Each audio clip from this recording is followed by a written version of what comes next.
Your clients are not the Navi from Pandora. You don't need a client avatar. Have you heard of client avatars? They're a frequently talked about marketing technique for coaches. You put together this client characteristic avatar.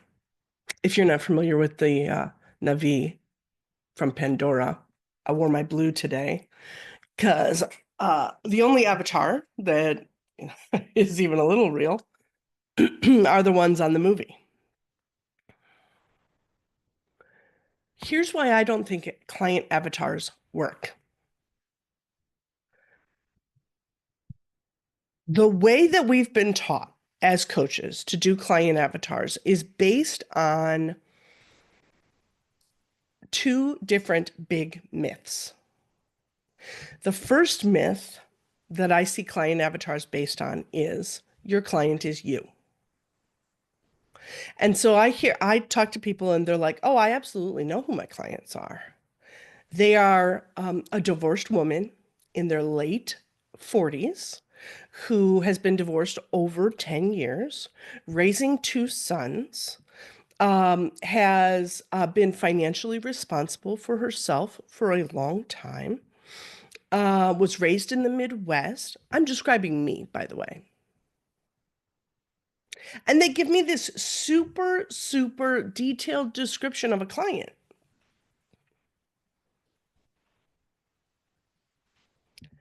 And then I say, how do you know that's your client? Well, that's me. And all your clients are just like you. Well, no. That's a problem. Second myth that they're based on is the myth of guessing. Guessing. So people have you go, what do you want to do? Who do you want to, what problem do you want to solve? Want to solve? Who needs that? Who has that problem? Now make up an avatar based on that problem. And you're making up a thing.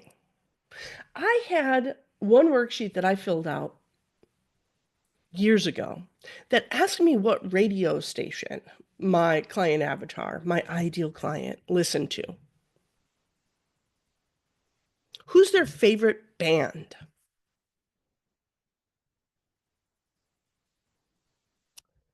Weird. So weird. So weird. Because here's why.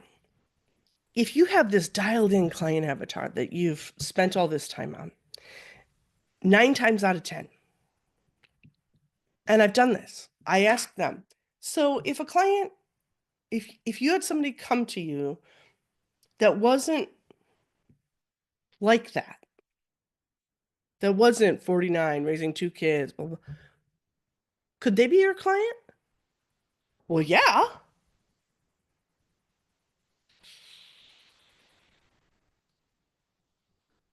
Oh, then what's the point? What's the point? What's the point? All kinds of time and energy and resource time goes into making up and pretending to create these client avatars that as soon as somebody would come to you with a problem that you knew you could solve, but didn't fit your client avatar, you'd still say, yeah, I'll work with you. Client avatars don't work. What does work? Well, I did a podcast about this, a solo episode talking about the three components that really make up your coaching sweet spot. One is knowing the problem that you uniquely solve. What's the problem that you solve for your clients? How do you solve that problem differently is the second part. Now, that's totally predictable through your endotype formula. Totally predictable. Once we know that, quite honestly, you could go out and you could market those two things semi-consistently and end up with a really, really great client load in your business. If you're working with me, we're going to take it one step further. Because based on your endotype formula and your coaching superpowers, there are certain endotypes that have cravings for the things that you have as a superpower. So, for example, a clarifier has a superpower of love, this heart connection, and intuition, trusting in your own vision, trusting in your own knowing, trusting. They help their clients to be able to connect and not be so guarded in their heart. They help their clients to be able to trust their own intuition, their own inner knowing. There are endotypes that have that as cravings. They have that as a weakness, if you will. But it's only weak in terms of it being an untrained muscle, right? When people say, well, I have really weak arms, lift a little, bro. If we have a really weak, untrained heart center, then we need to work with someone whose coaching superpower is working in that heart center space because they train that space for us. So once you know your coaching superpowers, and if you're working with me, we then look at endotypes that have those as cravings. We build marketing for those endotypes. We create a perfect bridge between you and your ideal endotype client to be able to walk them over the bridge into your coaching program. So not only are you going out and marketing your coaching superpower and ending up with clients, but we make it easy. We make it so simple for clients to realize that you're the person they need. That, my friends, is an ideal client. Not all these external demographics. It's okay if you prefer to work with women over men. It's okay if you prefer to work with one generation over a younger generation.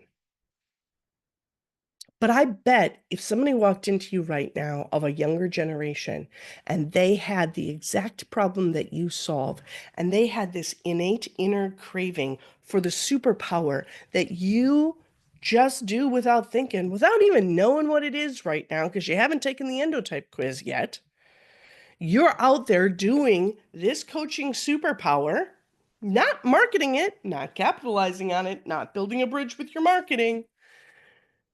You're just out there in the world, in the rogue, doing your coaching superpower. But if somebody of a younger demographic walked in and they needed that exact thing from you, I bet you'd say yes. See, that's how I know client avatars don't work, because it's not about all these externals. How frequently do we say that in coaching, right? It's not about all these externals. It's about the inner work. Oh, friends, why the heck isn't your marketing about the inner work?